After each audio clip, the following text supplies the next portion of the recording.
Welcome to It Is Written Canada. Thank you for joining us. I know you probably believe in life after death, but what about life after debt? Is there life after debt? The truth is that most Canadians don't see a time in their lives when they will be able to live without debt. Car payments, credit card payments, student loans, the list goes on and on. Is it possible to really live and not be in debt? Our special guest on It Is Written Canada today, Sven Tornlov, believes that it is not only possible. Sven believes that we are not really living until we are out of debt. When it comes to finances, Sven Tornlov is a financial expert who we trust. Sven is the Associate Treasurer and Planned Giving Director of the Seventh-day Adventist Church in the British Columbia and Yukon Conference. He has a bachelor's degree in business administration from Walla Walla University. Sven, thank you so much for joining us on It Is Written Canada. Thank you for the invite and for being able to talk about subjects that I'm passionate about. And finances is a big one. So, and you're really good at it. So debt, when we talk about debt, some people think like you just have to, you're always going to have payments. Is there life after debt? And what would that look like? So debt, you're right, is very debilitating. And I would like to frame that, with a verse from the Bible. And it's found in Philippians 4, verses 6 and 7. And this is the framework I think we need to always keep, our finances into perspective, especially with talking about debt. Be anxious for nothing, but in everything by prayer and supplication. With thanksgiving, let your requests be made known to God. And this is the good part. And the peace of God, which surpasses all understanding, will guard your hearts and minds through Christ Jesus. Yeah, there is life after debt, but to get over that hump, to climb that mountain, can be a very painful process.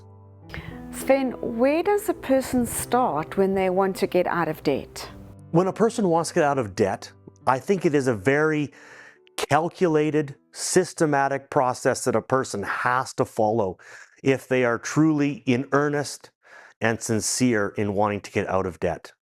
So number one, before a person can think about getting out of debt, you need to stop going further into debt. So if you're going into debt, because of your credit cards, you have to figure out a plan, through your budget and systematically stop going further into debt. So if we're talking about, owning a home or owning a vehicle, there's an asset that is against that debt. So really, I don't think we're talking about that type of debt. Now there are, pitfalls of buying too much of a house or buying too much of a car. When I buy a car, at times, at the very beginning, the bank might own 95% of that car and I own 5% equity share, right? And then as time goes on, at year 3 or whatever, we might be equal partners, 50-50, and so forth. That's not the debt that we're talking about. I think we're talking about uninsured debt where I have accumulated by purchasing consumable items and then not paying off my monthly credit cards. It is possible to live without debt. Under certain circumstances, it's hard to avoid, specifically, let's say, for students that are coming out of medical school. They're coming out of school with a lot of debt, right? And it's going to take some time to pay that off. But as long as you're diligent and you're consistent and you're frugal with your money while paying off debt, it is possible to come out of it. You know, there is a talk in the Bible about serving two masters, right? It's not possible. It's either God or something else. And sometimes we can think of that something else as the love for money, but a master in your life can also be debt. It's something that looms over your head. It's something that consumes your thoughts. Your every decision really will start to revolve around paying off the money that you're in debt with, right? So you want to be really careful within all your means and within all possibility to stay away from it. So the concept is to spend less than you make, right? It sounds easy. It sounds, okay, I can do that, right? But sometimes the easiest lessons are the hardest to implement. You know, God tells us to love your neighbor. And we hear that and we think, okay, I can do that. That's super easy. I mean, how hard can it be? And the second that you actually have to put that intentionality, that time to really love your neighbor, like what does that look like? Sometimes we can live for years in a neighborhood and never have talked to our neighbors once, right? But God tells us these things and He gives us these tips in the Bible. So, you know, spend less than you're making, and that is a possibility. You just have to really ground yourself when it comes to your spending habits and check yourself, be accountable with yourself. And if that calls for having a person be accountable with you, whether that's your spouse, your parent, a trusted mentor, ask for help. Ask people to call you out when they see you spending on things that you don't need. You know, we're our brother's keeper. So really be on the lookout within the people that you love and in your spaces to be careful with the way that you spend your money so you don't fall into that trap of debt. So now I need to go to the next phase. Can I, by some means, increase my income so that I can start paying back the debt? So can I increase my income somehow? And for some people that is difficult by the type of job they have. But if they are maybe self-employed, or if their employer allows them to work overtime, or if they work in the trades, you know, they might pick up something in the evening or on the weekends, do side jobs, you know, so now they've increased income. So if you can do that, wonderful. If you can't, well, now let's look at the other side of the equation. What about reducing expenses? Really go through a needs versus wants analysis. I think that is so important. You know, go to every room in your house. Physically go there and just put your hand and point. Is that a want or is that a need? Is that a want or is that a need? Now, when I go to my wife's closet, now I want to stay married, and so I don't want to be too finger pointing, but it's pretty easy for me to point out my wife's wants. And hence, when she goes to the garage, it's pretty easy for my wife to point out my wants versus my needs. And so really doing a really strong wants versus needs analysis and reducing some expenses in your budget.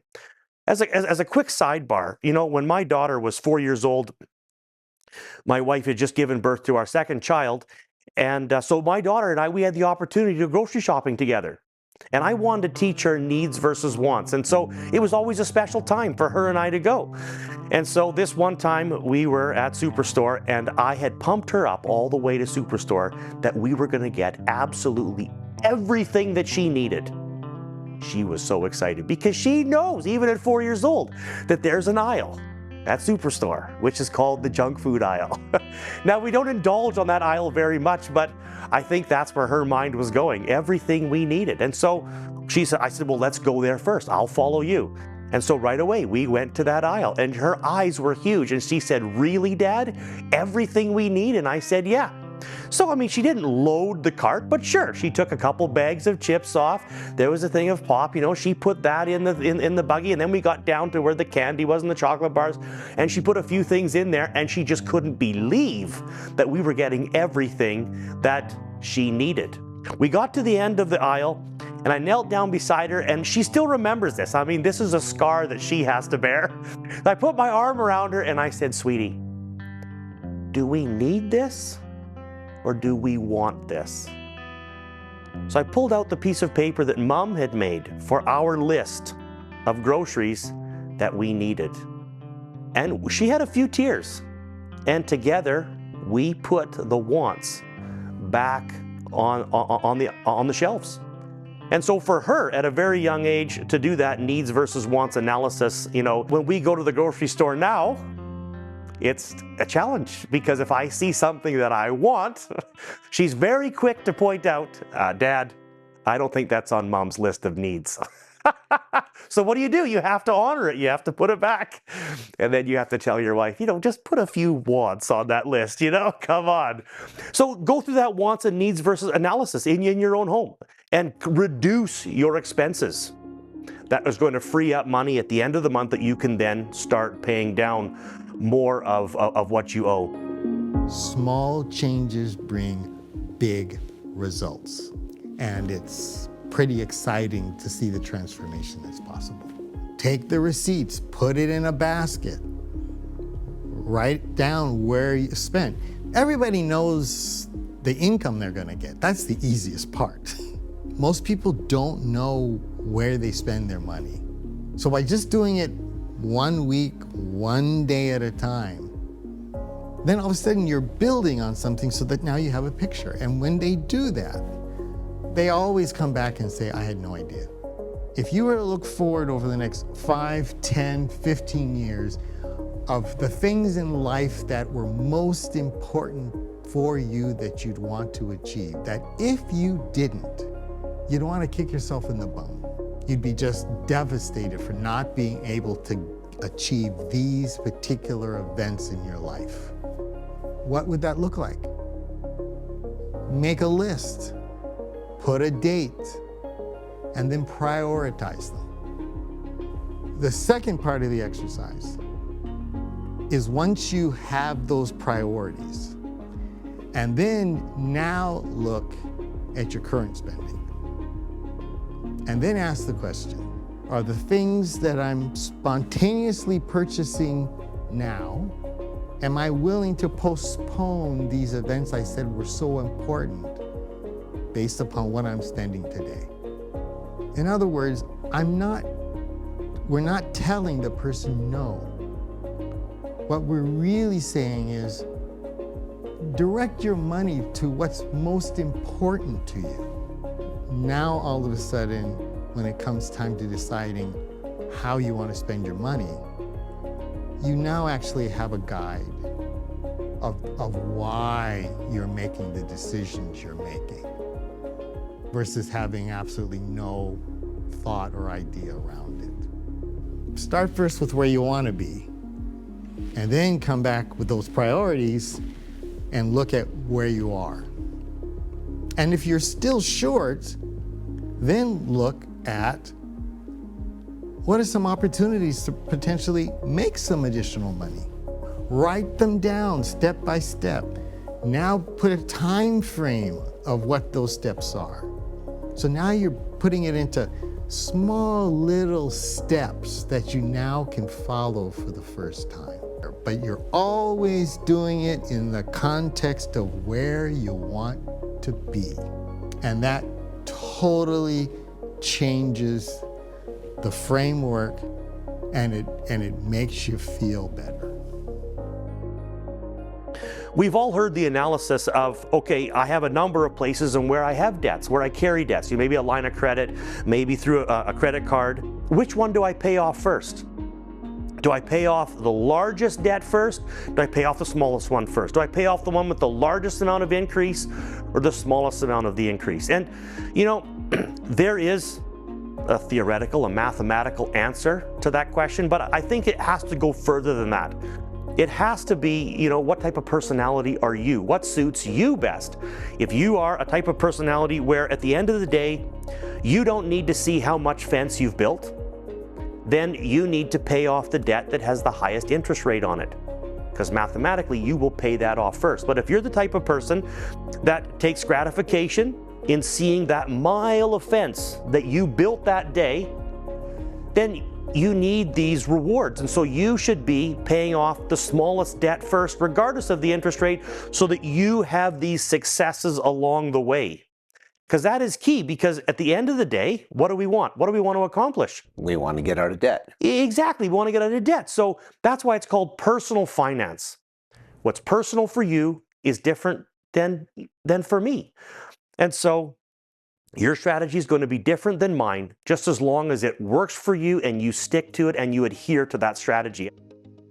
I believe there's two main ways that you can look at it. These are very broad concepts, and I would definitely suggest, like looking at your specific situation. But the two ways are what's called a debt snowball and a debt avalanche. So with the snowball effect, that's paying off your smaller debts first. So sometimes we can think that that's more psychologically satisfying because you're able to check things off your list faster, you're able to pay off things faster. And this could be a good decision if you only have a few small debts. So like credit card, that's something you can pay off right away. But when it comes to larger amounts of debt, that's what's called the debt avalanche. So you're trying to pay off areas in your life that you have debt with that have higher interest rates. So yes, this may take longer, but in the long run, you're getting rid of the biggest thing that you owe first, and then you're making your way down to your smaller debts after. But once again, it really depends on your situation, what you can handle in the meantime, and what season of life you're in, how much you're making at that time, if your spouse has additional debt and now you're married and now the two of you have debt. So it really just depends on your specific situation. And just turn to God for guidance, turn to people that can help you out. So once you've now maximized your income, minimized your expenses, you know which debts you want to pay off and you're paying them off. But let's say you're still not able to pay off your debt. What is your next step? Where do you turn to next? Well, you might what's called an informal proposal. You might call up some of your creditors and say, hey, I owe on my credit card and you're charging me 20% interest in round numbers. It's even more than 20% if you carry a balance. And you can say to them, I really want to pay you back, but if you could reduce that interest rate, that will help me. You turn your credit card over. There's a 1-800 number you call. In an absolute moment, without even hesitation, they will reduce the amount of interest that you have to pay. And so you should all be doing that if you're carrying a balance. Right away, they will reduce that. Why? Because they want you to be able to pay it off. It's beneficial to them. Absolutely. It's in their best interest. It's in their best interest. That's right. And so you need to do that. So if you still are feeling that you cannot pay, you don't see light at the end of the tunnel, then from an informal proposal, you move to the formal proposal. And this is where you need to engage with a credit counseling society. Now, there are a number of them. You can look them up on the internet. If you live in a larger center, of 100,000 plus population, you're probably going to have 3 or 4 or 5 options to choose from. And they are very powerful. And they will take a look at your income and expense. They'll look at your debt. And they will then make that phone call to your creditors. And there's a formula that is set out that everyone has to be able to become, debt-free, light at the end of the tunnel in 5 years. And so they have, if you have 4 people living in your family, or 5 or 2 or 1, how much disposable income do you have to have? And how much then are they going to garnish to pay off your debts? And sometimes if you're a long ways into debt, it might be that they're going to offer your people that you owe 50 cents, 70 cents, 80 cents on the dollar. And they will accept it because, it's better to receive 80 cents on the dollar than for you to go to the final step, which is declaring bankruptcy, and they don't get anything. So I think that if you are in serious problems, but number one, you have to have stopped going further into debt, you engage a credit counseling society, but then you must adhere to it, because read the fine print. There are definite pros and cons to it, definite significant things that you are then signing your name to, which you are going to adhere to, but you will become debt-free. There are some steps that people can take for staying out of debt. Some things that I do is, especially at this young age, coming out of university and just previously being in school, you have so much freedom with your time, your independence, right? You're really getting into the groove of being an adult, and you're seeing, okay, I have money coming into my bank account now. What can I do with it, right? But it doesn't have to be money that is spent. Not everything you make needs to be put out, right?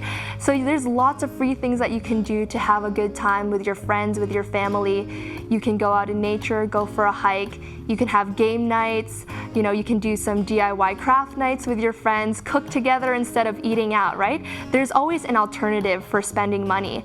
And some things a person can even do is, look into doing some side hustles as well. Something I do to even increase my income a little bit is I do collaborations with different companies. I do some media work for them.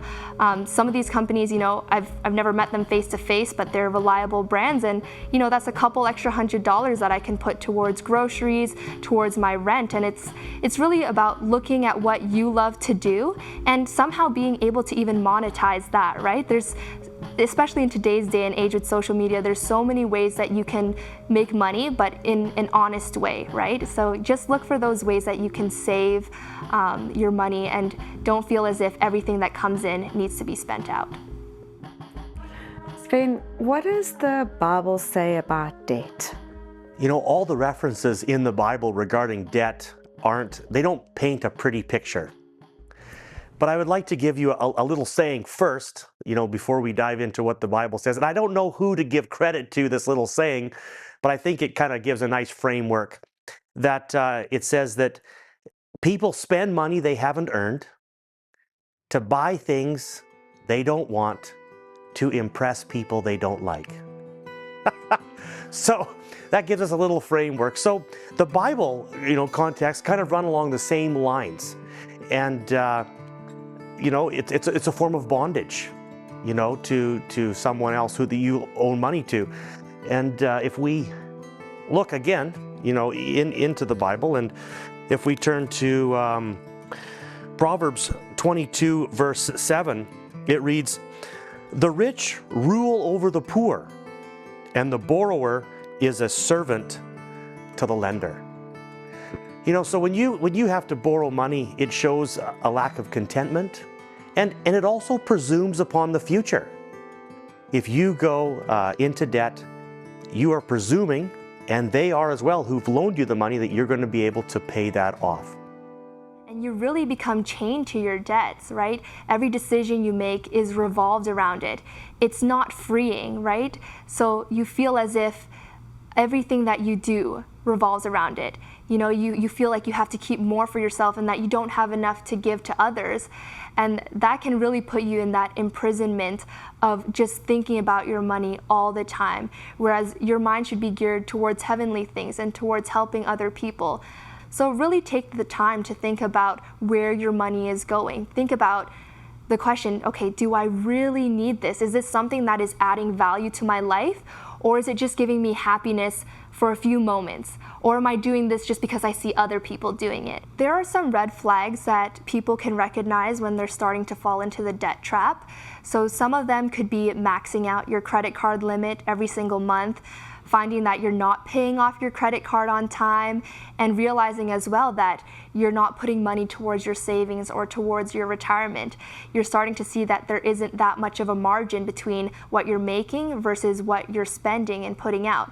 So some habits that you can even build with that is, if you're going to spend with your credit card, let's say you're buying gas to put into your card. Okay, spend with your credit card, but when you go home, pay it off right away. Don't let it linger in there for a long time. My mom always says, what you can do today, don't wait for tomorrow. And there's so much value in that lesson, right? It's pay off what you can today and don't let it linger and build up later on, right? Just handle the things you can right now. So you need to be very conscious when you decide to go into debt, especially for those consumable items that you are taking, again, a massive analysis on needs versus wants. Sven, I really like what you're sharing with us. It's so very practical and advice from the Bible. I mean, that idea that the borrower is slave to the lender, servant to the lender, that's not a good place to be. I think you feel like you're not in control, someone else is in control of your finances. Any other thoughts, other pitfalls that you can see that for you, this is really important that we stay out of debt?